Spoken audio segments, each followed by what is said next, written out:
بسم اللہ الرحمن الرحیم۔ ناظرین السلام علیکم، آپ دیکھ رہے ہیں PNF پاکستان اور میں ہوں ملک اعجاز جسیار۔ ناظرین، سندھ حکومت نے اپنے خاتمے سے پہلے 105 کلومیٹر لمبی ریلوے لائن بچھانے کی منظوری دے دی ہے۔ یہ ریلوے لائن تھر کول کے جو پروجیکٹس ہیں کوئلے کے، ان کو جو مین لائن ہے ML1 اس کے ساتھ ملائے گی۔ ناظرین، آپ نے دیکھا کہ سی پیک جو کہ بیلٹ اینڈ روڈ انیشیٹو کا ایک فلیگ شپ پروجیکٹ ہے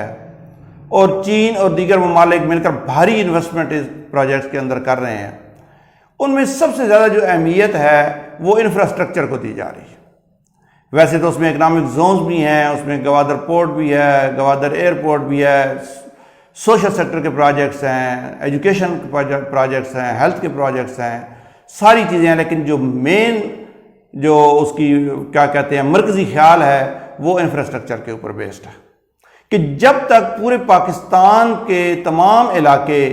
infrastructure, roads network, railway network اس کے ذریعے ایک دوسرے سے کنیکٹ نہیں ہوں گے تو ایک ایریا میں ہونے والی ڈیولپمنٹ جو ہے اس کے اثرات دوسرے ایریا تک نہیں پہنچ پائیں گے۔ اسی وجہ سے جو تھر کول ہمارا پروجیکٹ ہے، جس میں تھر کول کے تقریباً 6 بلاک اس وقت کام کر رہے ہیں جن سے کوئلہ نکالا جا رہا ہے، اور یہ بہت بڑے ذخائر ہیں، کوئی 175 ارب ٹن کے یہ مجموعی ذخائر وہاں پر موجود ہیں، اور وہاں سے ایک ایک پروجیکٹ سے کسی سے 10 ملین پر اینم نکالا جا رہا ہے، 10 ملین ٹن، کسی سے 6 ملین ٹن، جو بہت بڑی تعداد میں وہاں سے کوئلہ نکل رہا ہے، جو ہمارے اس کوئلے کو ریپلیس کر رہا ہے جو ہم امپورٹ کرتے تھے باہر سے، ساؤتھ افریقہ سے منگواتے تھے، افغانستان سے یا دیگر ملکوں سے ہم کوئلہ منگواتے ہیں۔ اور ظاہر ہے کوئلہ جو ہے وہ ایندھن کی ایک بڑی سستی اور اچھی شکل ہے، جس میں اینٹوں کے بھٹے ہوں، چاہے سیمنٹ فیکٹریز ہوں، اور سب سے بڑے جو ہمارے پاور پروجیکٹس لگے ہیں، جو بجلی کے پروجیکٹس ہیں، شنگھائی الیکٹرک پاور پروجیکٹ ہے 1320 میگا واٹ کا، سائیوال ہے، اس کے علاوہ کراچی میں لگے ہوئی ہیں، بہت سارے ہمارے اس کے کوئلے کے اوپر جو چلنے والے پروجیکٹس ہیں وہ لگے ہوئے ہیں، اور ان میں زیادہ تر امپورٹڈ کوئلہ استعمال ہو رہا ہے۔ جبکہ ہمارے پاس تھر میں کوئلے کی یہ وسیع ذخائر موجود ہیں، تو ان کو ان تک پہنچانے میں، پاور پروجیکٹس تک پہنچانے میں یا سیمنٹ فیکٹریوں تک پہنچانے میں جو رکاوٹیں ہیں وہ دور کی جا رہی ہیں، کیونکہ ٹرکوں اور ٹرالرز کے لیے جب ٹرانسپورٹیشن کی جاتی ہے تو آپ کو جس طرح پہلے ایک ویڈیو میں نے بتایا تھا کہ بہت زیادہ کاسٹ اس کی آ جاتی ہے، 3 سے 4 گنا زیادہ کاسٹ آتی ہے ریلوے کے مقابلے میں۔ تو اس کمی کو دور کرنے کے لیے اور اس کو فیزیبل بنانے کے لیے کہ ٹرانسپورٹیشن کاسٹ کو، یہ تھر کا جو شہر ہے اسلام کوٹ، اس اسلام کوٹ سے لے کر جو ہماری ML1 جا رہی ہے جو حیدرآباد سے میرپور خاص، ان کے درمیان میں ایک جگہ آتی ہے چھور، اس چھور سٹیشن کو جا کے اسلام کوٹ اور چھور سٹیشن کے درمیان 105 کلومیٹر کی لمبی ریلوے لائن بچھائی جا رہی ہے۔ ناظرین، اس ریلوے لائن کا پچھلے سال اکتوبر میں بھی اعلان ہوا تھا اور اس میں ظاہر ہے کچھ اس کی فیزیبلٹیز وغیرہ بنی، لیکن اب اس کو عملی شکل دی جا رہی ہے، اور اس کے اندر سندھ حکومت شامل ہے، پاکستان ریلوے شامل ہے، اور جو ہماری نئی ایک کونسل بنی ہے اسپیشل انویسٹمنٹ فیسیلیٹیشن کونسل، اور جس کا وزیر اعظم جس کے سربراہ ہوتے ہیں اور آرمی چیف اور دیگر ممبران ہیں، اور ان کا پرپز یہ ہے کہ جو بھی پروجیکٹس آپ یہاں پہ کریں، ان کو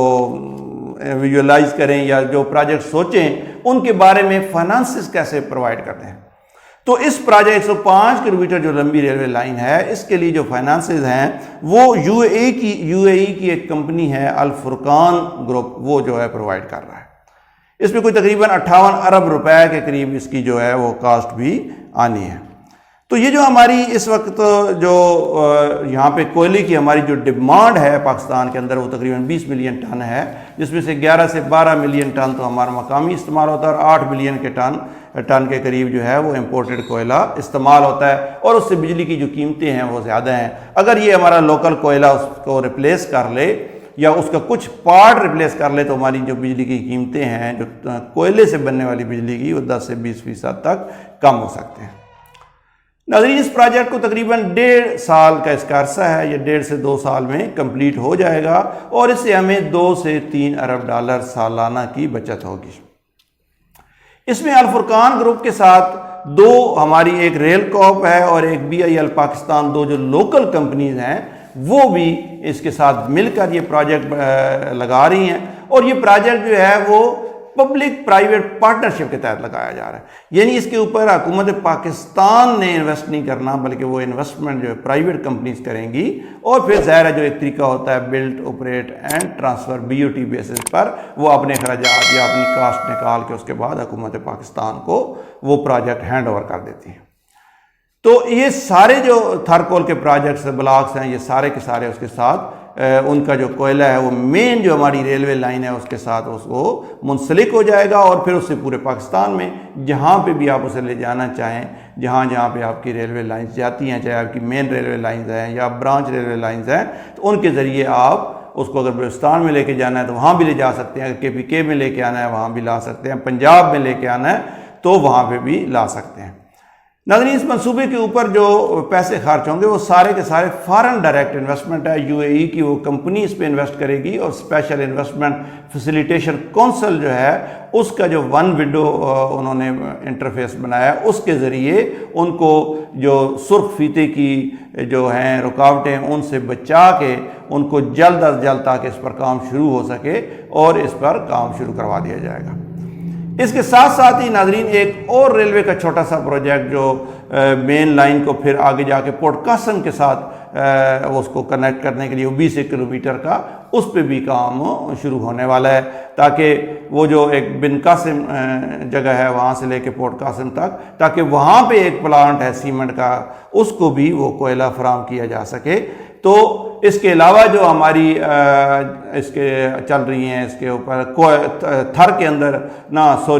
گوادر کے اندر بھی ایک کوئلے کا پروجیکٹ لگنا ہے جس کو بجلی پیدا کرنے کے لیے، تو اس کے لیے گوادر کے لیے جو بجلی پیدا ہونی ہے وہاں پہ بھی ایک کوئلے سے چلنے والا پروجیکٹ لگنا ہے۔ تو اس کے لیے جو ہماری ایک ریلوے لائن جو جیکب آباد سے گوادر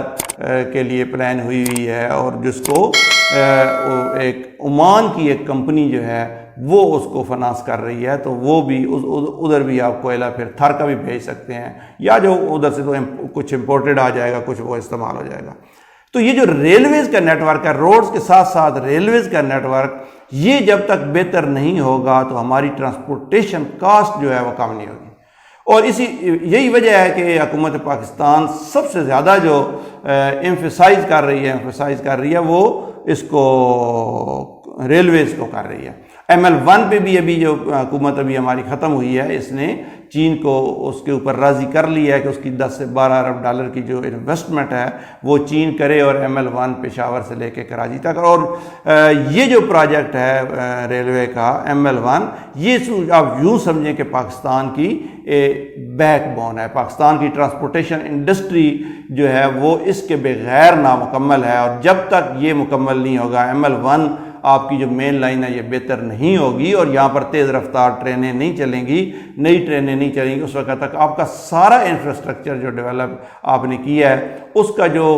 فائدہ ہے وہ اپ ٹو اپٹیمم لیول جو ہے وہ نہیں اٹھایا جا سکے گا۔ تو ناظرین، آپ نے دیکھا کہ بھئی ہر روز جو یہ نئے پروجیکٹس آ رہے ہیں سی پیک کے بینر تلے، اور ظاہر ہے جو اب سی پیک کے اندر دیگر ممالک، خاص طور پہ یہ جو UAE اور گلف کنٹریز جو شامل ہوئی ہیں، کیونکہ گلف کنٹریز کے پاس وافر پیسہ ہے، اور یہ پیسہ جو ہے وہ یورپ اور امریکہ اور ادھر انویسٹ کرتے تھے، تو اس انویسٹمنٹ کا رخ ہم اپنی طرف موڑنے میں تھوڑے بہت تو کامیاب ہوئے ہیں، لیکن اس میں اگر ہمیں مزید کامیابی مل جائے تو آپ دیکھیں گے کہ چند سالوں کے اندر ہی آپ کے ملک کے اندر سارے جو انفراسٹرکچر پروجیکٹس کمپلیٹ ہو جائیں گے، اور جب وہ کمپلیٹ ہوں گے تو پھر ظاہر ہے انڈسٹریز ہیں، مائننگ ہے، آئل ریفائنریز ہیں، یہ سارے پروجیکٹس ہوں گے، تو اس سے آپ کو ایک تو لاکھوں لوگوں کو روزگار ملے گا، اور اس کے ساتھ ساتھ آپ کی معیشت جو ہے وہ مضبوط ہوگی، اور معیشت مضبوط ہوگی تو مہنگائی بھی کنٹرول کی جا سکے گی۔ آپ سب کا بہت شکریہ، اپنا خیال رکھیے گا، اللہ حافظ۔